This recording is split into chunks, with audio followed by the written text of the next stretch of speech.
సీతామనోరాజ్య ప్రియ సార్వభౌమా శ్రీరామ సీతారామా.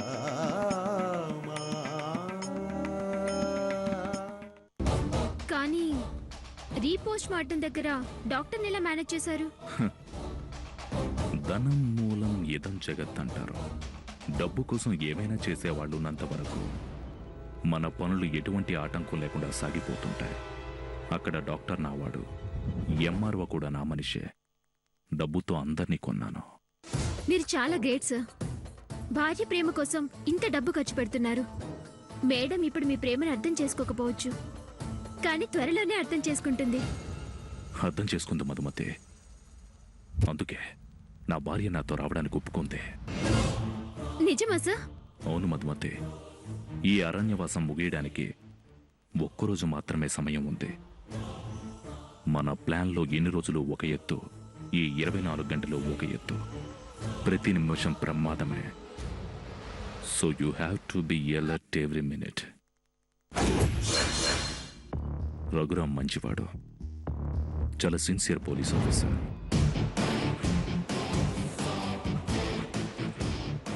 అతని నిజాయితీ చివరి నిమిషంలో మన ప్లాన్ నాశనం చేస్తుందేమో అన్న భయం.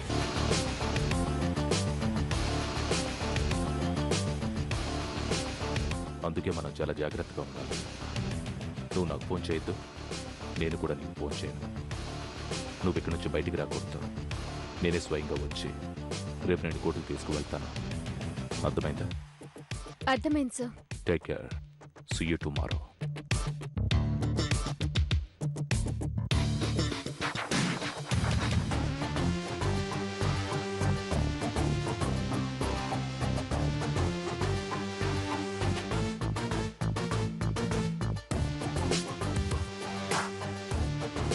ఇరవై 24 గంటలు చాలా జాగ్రత్తగా ఉంటాను. ఎవరు లోపలికి రాకూడదు, మధుమతి బయటకు వెళ్ళకూడదు.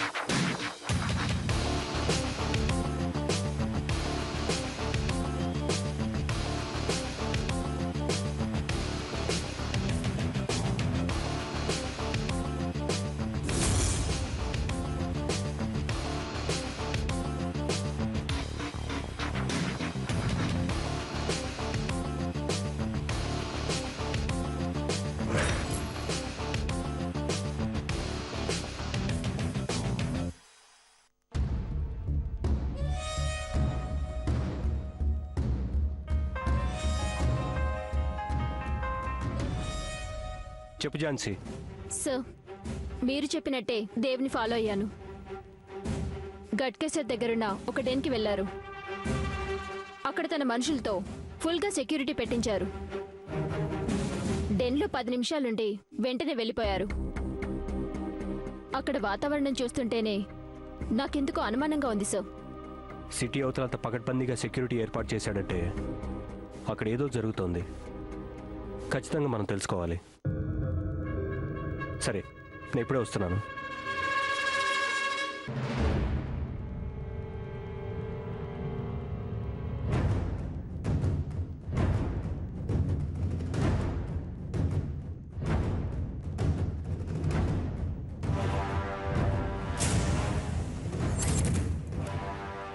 సార్, నేను చెప్పిన ప్లేస్ ఇదే సార్. మూవ్.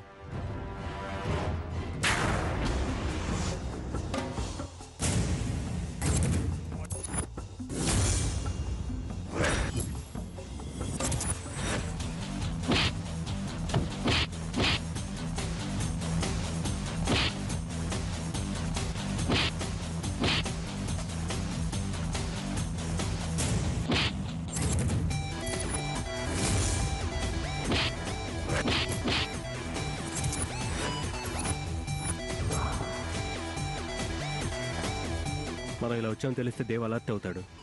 వీళ్ళని లోపల పారేయండి. అంగుళం వెతకండి. ఎక్కడా మిస్ కావడానికి వీలేదు. కమాన్.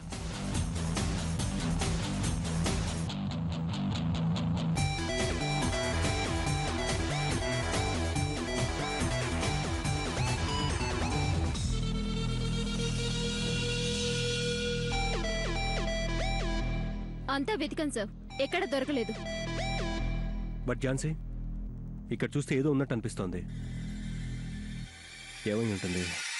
ఒకటి మాత్రం నిజం ఝాన్సీ, దేవి దగ్గర ఏదో బలమైన ఆధారం ఉంది.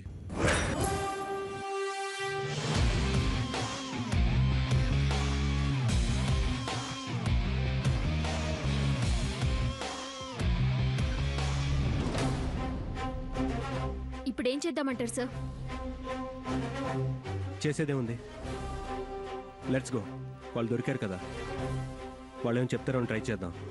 Okay sir.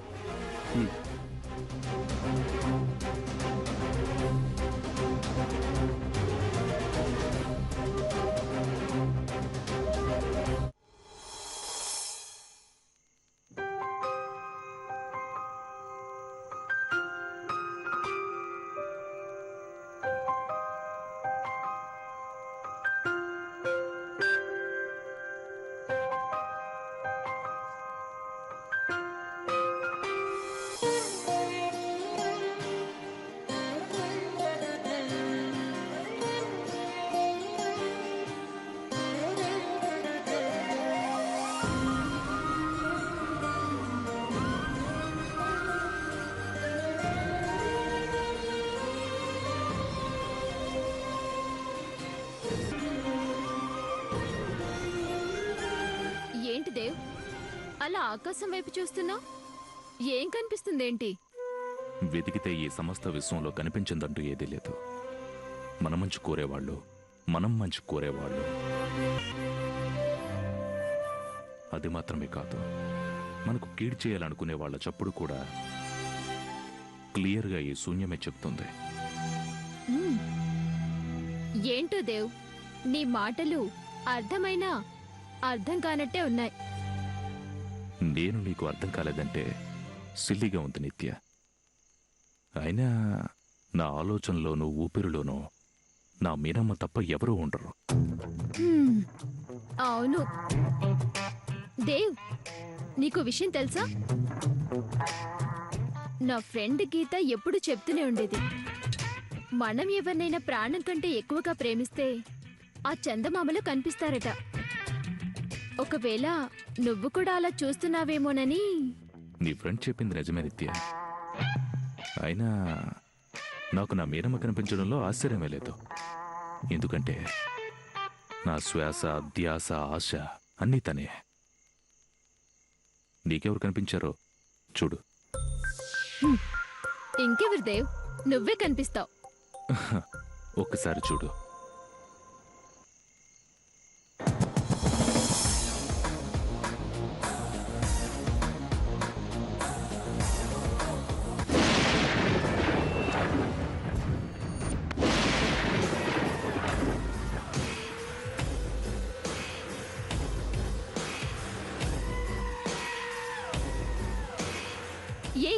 ఏంటిది?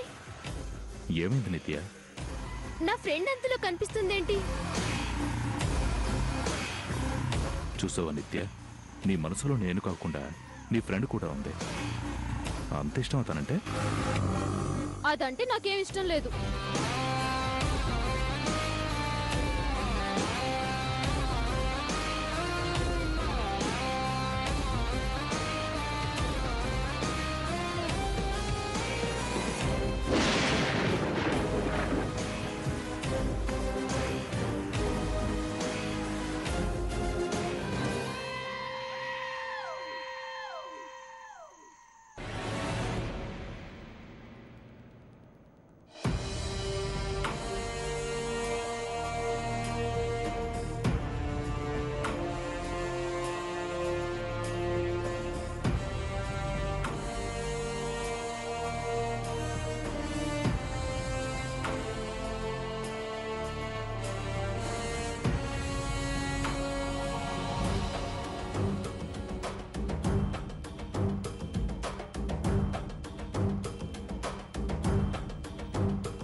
జాను, నేను నీతో మాట్లాడాలి. లాయర్ శ్రవంతి గారు,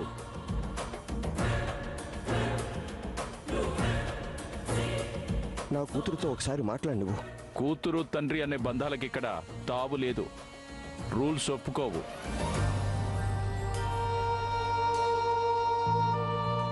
మీరేంటి అలా చూస్తున్నారు? లోపలికి తీసుకెళ్ళండి.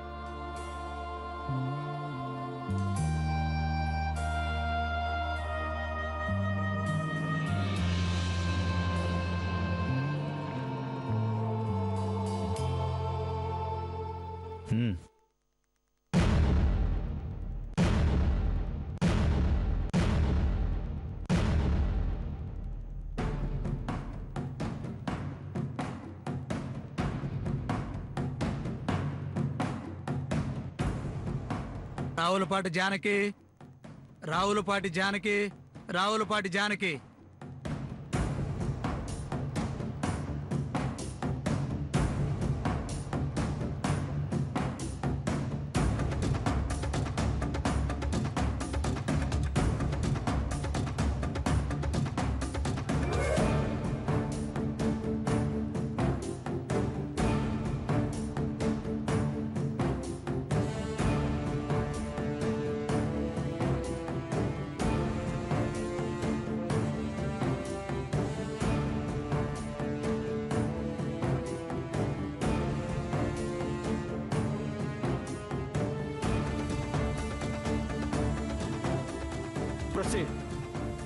యువర్ ఆనర్,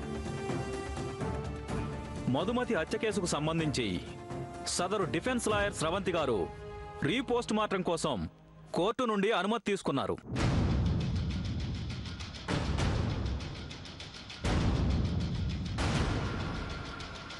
గతంలో ఏదైతే పోస్ట్ మార్టం రిపోర్ట్లో ఆధారాలు లభించాయో తిరిగి అవే ఆధారాలు రీపోస్ట్ మార్టంలో లభించాయి. ఒకసారి రీపోస్ట్ మార్టం రిపోర్ట్ని పరిశీలించి ముద్దాయికి తగిన శిక్ష విధించాల్సిందిగా కోర్టు వారిని కోరుతున్నాను.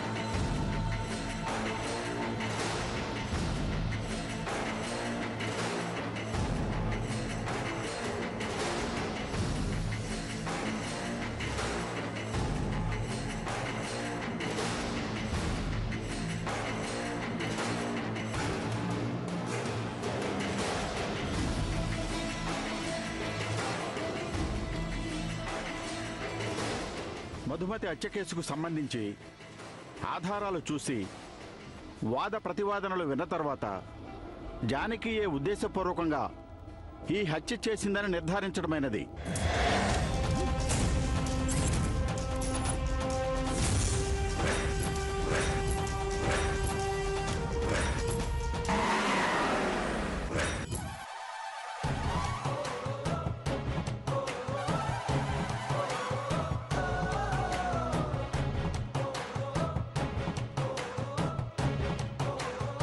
జానకి అనే ఈ ముద్దాయి తన అక్కను తిట్టిన కారణంతో కక్షను పెంచుకుని ఎవరికీ అనుమానం రాకుండా కళ్యాణ మండపం నుండి వచ్చి మధుమతి అనే అమ్మాయిని అతి దారుణంగా చంపినట్లు సాక్ష్యాధారాలతో సహా నిరూపించడమైనది.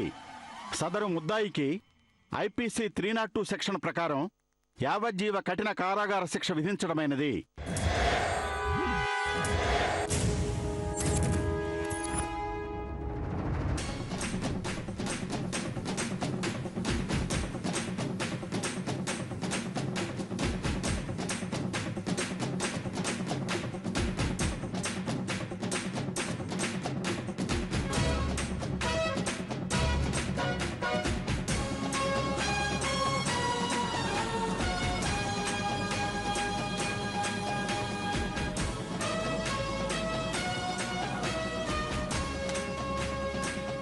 ఆపండి.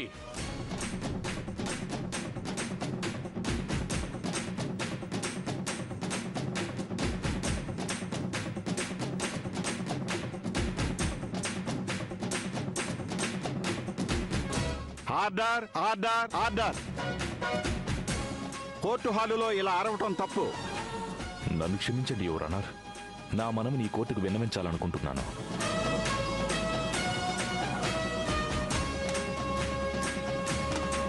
ఎవరు మీరు? మీరు శిక్ష విధించాలనుకుంటున్న ముద్దాయికి భర్తనే.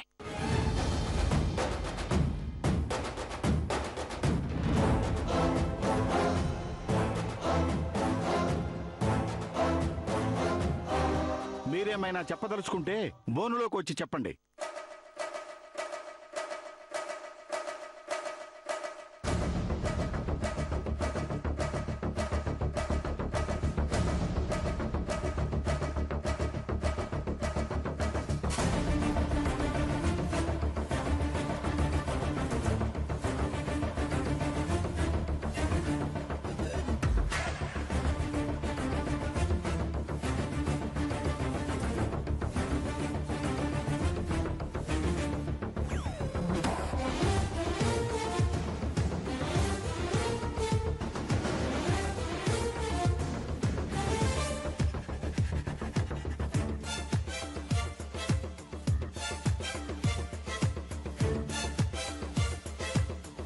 చెప్పండి. యువర్ ఆనర్, నా భార్యను ఎందుకు శిక్షించాలనుకుంటున్నారో నేను తెలుసుకోవచ్చా?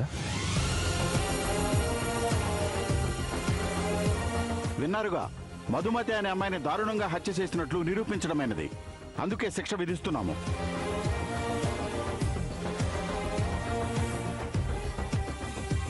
మధుమతి చనిపోలేదు, బ్రతికే ఉందని నేను నిరూపిస్తే నా భార్యకి శిక్ష వేయకుండా వదిలేస్తారా యువర్ ఆనర్? మధుమతి చనిపోయిందని ఆ శవానికి సంబంధించిన పోస్ట్ మార్టం రిపోర్టు కూడా కోర్టుకు సబ్మిట్ చేయడం అనేది. మరి ఆ అమ్మాయి చనిపోలేదని మీరెలా చెప్పగలరు? నాకు ఒక అవకాశం ఇవ్వండి యువర్ ఆనర్. మధుమతిని తీసుకువచ్చి ఇదే కోర్టులో మీ ముందు ప్రవేశపెడతాను. నాకు ఒక గంట సమయం ఇవ్వండి.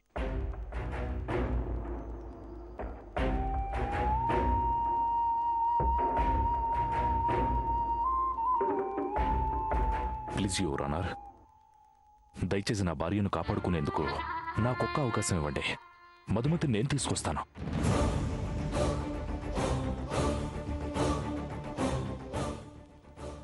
ఓకే, మీ భార్య అంటున్నారు కనుక మీకు ఒక అవకాశం ఇస్తున్నాను. మధుమతిని కోర్టులో ప్రవేశపెట్టి బ్రతికే ఉందని నిరూపించండి. Thank you your honour.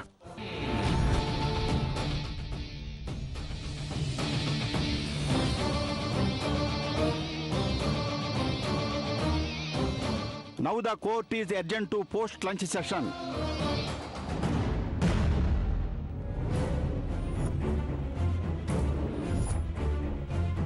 మీనమ్మా, ఇన్ని రోజులు మన ఎడబాటు తొలగిపోయే క్షణం ఎంత దూరంలో లేదు. సరిగ్గా గంట నువ్వు నేరం చేయలేదని నిరూపించి నాతో తీసుకుని వెళ్ళిపోతాను. ధైర్యంగా ఉండు.